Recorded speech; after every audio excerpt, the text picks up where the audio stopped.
Alright, hey guys, Pax, welcome back to another Pokemon Pocket video. As the title states, rare candies are coming to this game in the new booster set, which should be coming out in a couple of days from the time I'm uploading this video. And yeah, this card, this is meta changing. It really changes how you think and like how you play the game. And yeah, I covered this card briefly in my previous video. If you guys haven't seen it, I highly suggest that you do. I cover basically all the new cards right here. Again, I'm using the website Pokemon Zone. Very helpful. Again, I appreciate all the admins just maintaining the server because yeah, this makes my life and as well as a lot of people's lives a lot easier. Basically, yeah, this website is very useful if you're into Pokemon Pocket. But yeah, these are all the new cards. You have a Rayquaza. Yeah, Rayquaza's here apparently. And yeah, basically I went over my initial reaction in the previous Pokemon Pocket video, which I will link in the description below. And yeah, in this video, basically, yeah, this is rare candy. I'm going to be talking about rare candy and one card from each type, which I believe is going to get an insane buff from this one card. Again, this card is amazing, man. Trainer, it's an item, so you can use more than one per turn. You can pair this with a trainer card, a support card. And yeah, dude, it's going to be very fun to use in ranked. I can already predict that, dude. If you get depressed from ranked, just prepare to get even more depressed with this card. But yeah, we're just going to get right into it. In case you guys don't know, rare candy, choose one of your basic Pokemon in play. If you have a stage 2 card in your hand that evolves from that Pokemon, put that card onto the basic Pokemon to evolve it, skipping the stage 1. You can't use this card during your first turn or on a basic Pokemon that was put into play this turn. So yeah, pretty much stage 1s are obsolete. Like, yeah, theoretically, you don't need stage 1s in your deck. Due to RNG, we'll see like how it plays in game, but it's ideal to at least run one stage 1 Pokemon. So yeah, it's 2 basics, 1 stage 1 and 2 stage 2s, and just run full rare candies. And yeah, I have to agree with that. I think that's the most optimal currently as of right now. And yeah, this card basically buffs every stage 2, like from Genetic Apex, the first booster set onwards. Like literally any stage 2 gets a buff from this card.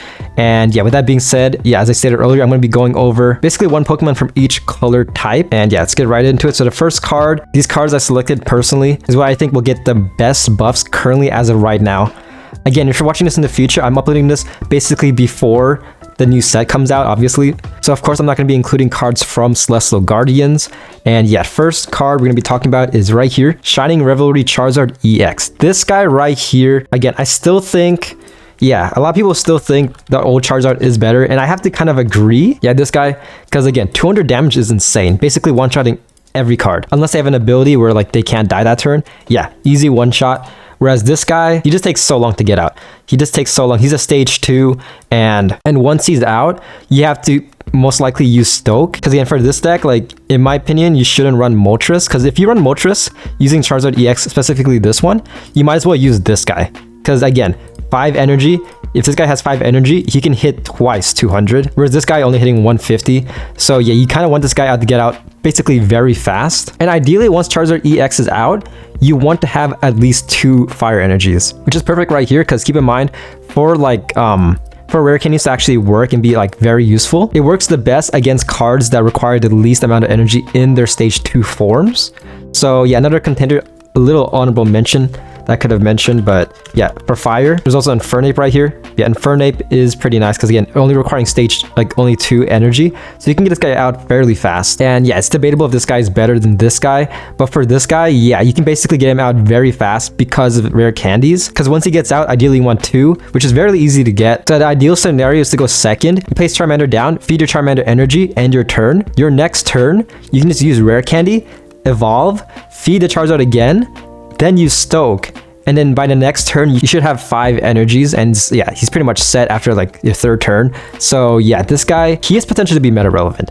Again, it's still kind of yeah, we should see how he performs. Personally, I've never seen this guy in ranked, even in the previous rank, so we'll see how that changes in this current meta. But yeah, again, this guy is insane. The original Charizard EX is still pretty insane, but the main reason I didn't put him on this list is again, looking at his energy, he needs 4 energy to use Crypt and Storm. Sure, you can use Slash, but ideally, the ideal way to play Charizard EX is to have basically run Moltres and just have him build, getting at least 5 or 6 energy. And yeah, granted, it is kind of variable because, I mean, you have a 10%, basically a 10% chance for Moltres to get all tails.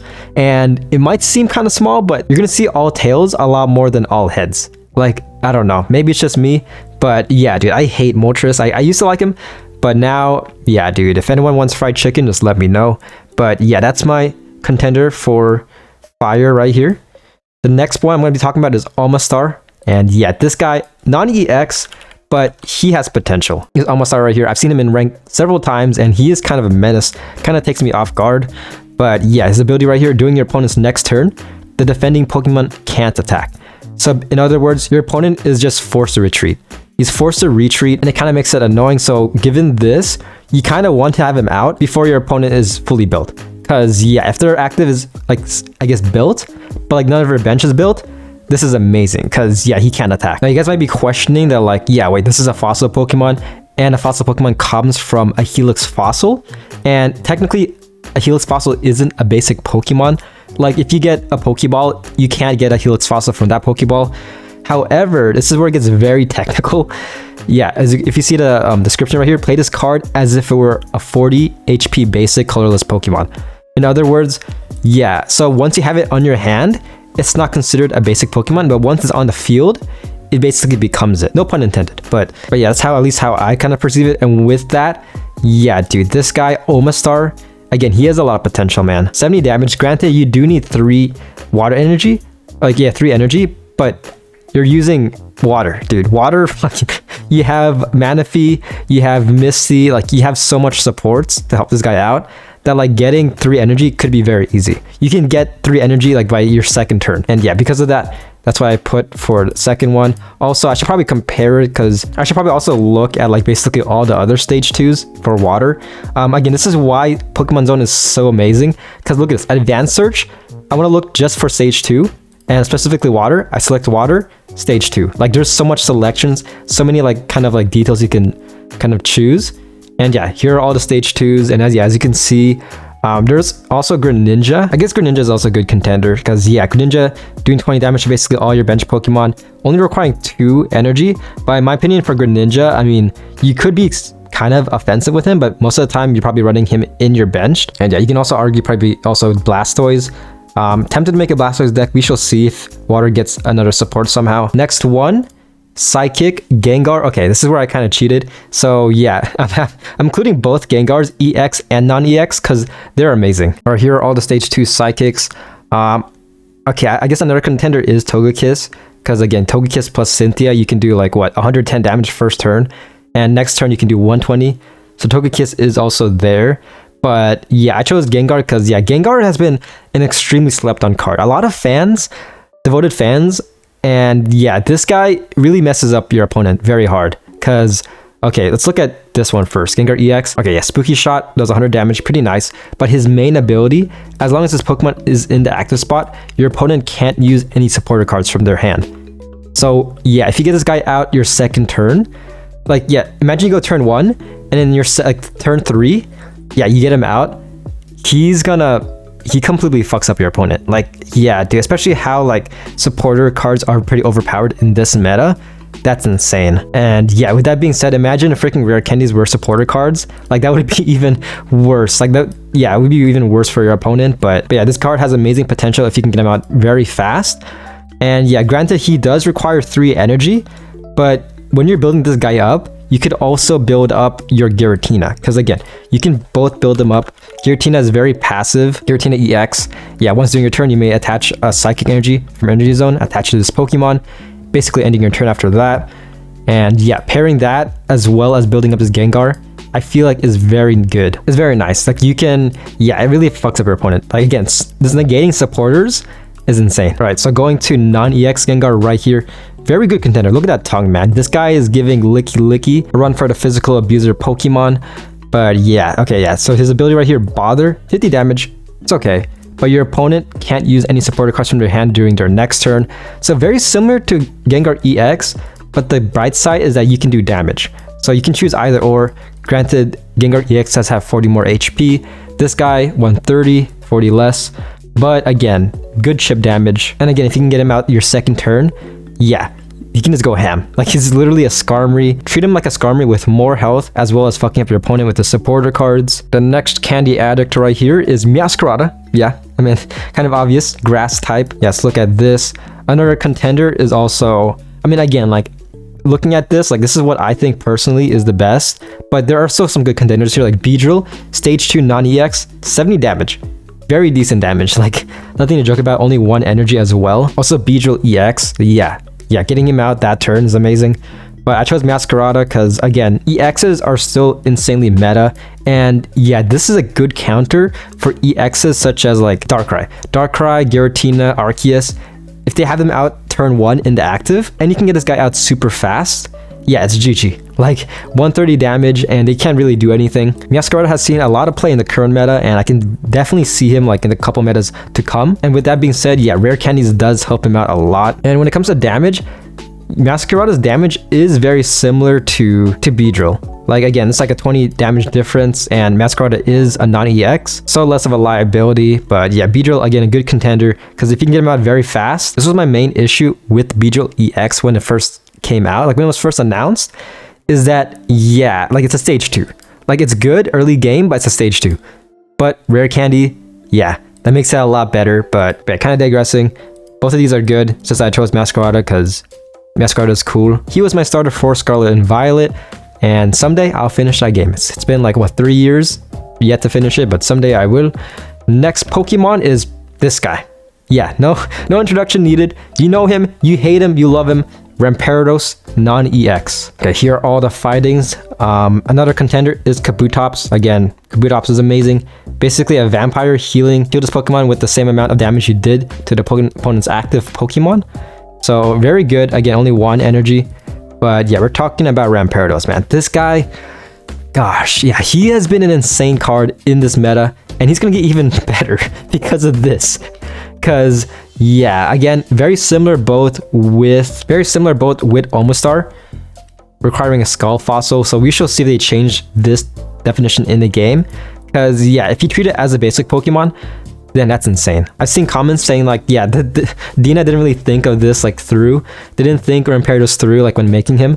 But yeah, dude, 1 energy does 130 damage. Granted, you do take 50 damage, but he's a non-EX. He's a non-EX, 130. If he dies, Marshadow or someone else can probably avenge him. And yeah, dude, Rare Candies are absolutely buffing this guy. Like this is, yeah, it's gonna be a pain. Granted, I do like his deck, his meta. Like his meta probably got me the highest win rate overall among all the decks I've used. So I'm gonna like it, but it's gonna be annoying because it's all RNG. Keep in mind, you have 2 Rare Candies, but you can play games where you just can't get like either like what, Rampardos, a Skull Fossil. You're gonna run into those games and you're gonna be like, what the fuck? Like my last 2 cards are those cards I need, and it's gonna be pretty infuriating. But yeah, it's ultimately up to like if the game wants you to win or not. Next card, this guy. I'm happy. I am happy with this guy being in the list. Garchomp, not EX, this is Garchomp. The non-EX version. All right, so here are all the stage 2 non-EXs. We have Dragonite, pretty cool. Saw play a little bit at the end of this meta, but yeah, the 4 energy is kind of scary. And with that being said, yeah, when you run Rare Candies, you kind of want to play very fast. 4 energies takes too long, whereas Garchomp right here requires 2 energies. So with Rare Candies, you can get him out relatively fast. The only downside, it is dual energy type. You could run into a lot of instances where like you would get a water energy your first turn, the second turn, water energy, third turn, water energy, fourth turn, water energy, and it's just like a nightmare. Like you get Garchomp out your second turn, but you just can't get a fighting type energy out. That's the main downside for dragons, is that like, yeah, it's very inconsistent sometimes. But this guy, he runs at high speeds, but he doesn't attack at high speeds, I guess. But if you can get him out very fast, you can pair him up with Cynthia. So keep in mind, he does 100 damage. With Cynthia, he does 150. So yeah, you're gonna do 150, which is amazing early game. So yeah, I'm definitely gonna make a video on this guy. Gonna be very fun, very interesting. But again, very variable when it comes to your ki, your energy. Because your energy could, that's the downside, dude. We need more dragon supports, because this guy, yeah, 140 HP, I mean, a lot of HP, I guess. This guy's hindered with his dual type. Like, again, like, I'm pretty sure eventually they will add more dragon type energy. Like, I doubt it. Like, clip this video, but I doubt it in like 2 years there won't be a Dragon EX yet.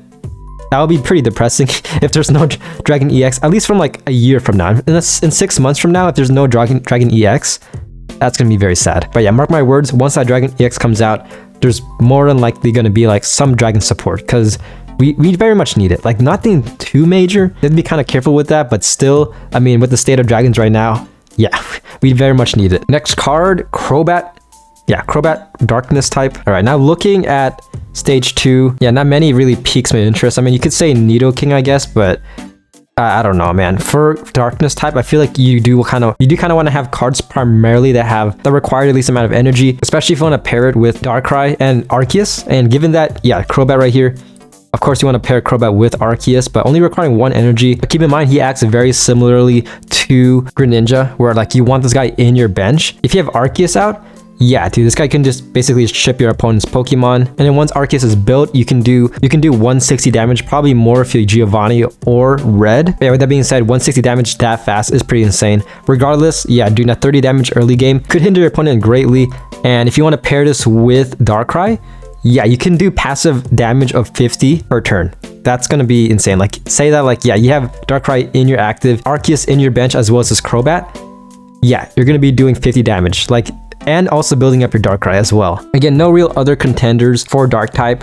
I mean, you could say Scolipede, but yeah, Poison, I don't know, man. Poison, I feel like is still kind of, it's too early to use it in my opinion, because again, Arceus is still very meta relevant, and given that Arceus EX is not affected by any special conditions. All right, next card we have Palkia. Now this card is fairly new. The main reason why I added this guy, like, he's pretty decent, but I feel like he's the best. Like, look at all the other stage 2s. All the other stage 2s, Electros, so whatever. Luxray, pretty nice, but again, after using his attack, you lose all your energy. Whereas Palkia is very nice because he acts kind of like a Judgeigan, but can also attack. Again, this guy is fairly new. He's from the previous drop event. His ability, counterattack, yeah, basically Judgeigan's ability, Electric Punch, 70 damage. So this guy could be an amazing card to basically do chip damage, 70 damage as well as doing that. And you can pair Rock Helmet to this guy. Basically, like, whenever your opponent attacks, he takes 40 damage because of that. So this card has a lot of potential. I haven't seen him played that much, but yeah, I can very much see him get played, which is pretty good because I feel like the electric meta, like the lightning meta, is pretty dry. Like in ranked, I saw a couple Pikachus, but like nothing. Like usually it's a majority like water, grass, fighting. Lightning has just been kind of shafted. And again, looking at this, like I guess the best lightning card currently, I mean, Magnezone. Like, yeah, but I was talking more of like a pure lightning deck. Magnezone is a different case. He really is kind of crazy. And yeah, I mean, the worst decision here is rare candying Magnezone. Because, yeah, why would you do that? Like, Magneton is probably the best stage 1. Like, hands down, like, when it comes to like evolutions, like stage 1, like when it comes to an evolution line with a stage 2, Magnezone is the best stage 1. Because, yeah, his ability, you basically get a free lightning energy, which is insane. Like, you can passively build this guy with no restrictions whatsoever. And then next turn, get your Magnezone out, doing 110 damage. Yeah, this guy is pretty nice. So with that being said, you always want to run Magnezone. Like, yeah, this is the type of stage 2 like you would never really want to run rare candies with, because the stage 1 is just so good. Right, and last but not least, the last contender right here is the Raptor. Now we're in a similar boat right here where, like, yeah, I mean, there's a lot of stage 2s for colorless, but in my opinion, none of them are that good. Pidgeot's cool here. Basically, his ability is pretty much a Sabrina, so that's pretty nice. I mean, that could be very useful. This Pidgeot EX here is very variable in your opponent's bench Pokemon. Whereas this guy right here, honestly, it's really up to you. This Staraptor here is good as well. This one from Space Time Smackdown. During your opponent's next turn, the defending Pokemon can't retreat. Very similar to, again, Almostar, so you could also run this. But this guy is pretty nice. Is doing amazing damage early on. Yeah, he came from Triumphant Light, 130 damage, takes recall of 20. But if you get this guy out fairly fast, then yeah, you can do some insane damage. And keep in mind, you want to pair this with Berry, because you guys might be wondering, it requires 3 energies. It would be kind of slow. Not really that slow, but like a little bit slow. But if you pair it with Berry, during this turn, attacks used by Snorlax, Heracross, and Staraptor cost 2 less energy. Meaning that for 1 turn, you just need 1 energy, and then he can attack. And this is why Rare Candies is amazing, because it's an item. Because you could pair this card and then Berry the same turn. So yeah, turn 1, you put Starly down. Your next turn, you Rare Candy, evolve, then Berry, feed your Pokemon, and this guy can just attack. So yeah, pretty nice. Very fun card, but yeah, that's my list right here. Again, I kind of just chose like, yeah, basically 1 of each type just to make the video a little bit shorter, but as you can see from the video, I did talk about other EXs and non-EXs that does get buffed. And yeah, it just goes to show how amazing this card is. Like, it's, you either like it or hate it. This is one of the rare opportunities, no pun intended, that the Pokemon TCG card is the same as Pokemon Pocket. Because in most scenarios, they change the cards in Pokemon Pocket just to kind of fit into the meta. Whereas this card, yeah, it's exactly the same. And it's kind of scary. But nevertheless, I like it because, yeah, it really does add more life to like a lot of old cards. Again, Gengar, Omastar, Garchomp was kind of slept on, especially as a dragon type. But yeah, that was the video, guys. Very excited. Again, the booster pack comes out April 30th. So by the time I'm uploading this, I should upload this on a Sunday. Yeah, by the time I should upload this, it should come out in 3 days. So yeah, with that being said, I consider liking and subscribing because I will definitely cover Pokemon content. I will cover Pokemon content when it comes out. And yeah, as a small channel, I really appreciate it a lot. Getting kind of close to 1,000 subscribers. Yeah, this is kind of a huge milestone. But yeah, that's pretty much it, guys. Hope you guys enjoyed. And I'll see you guys on my next video. Peace.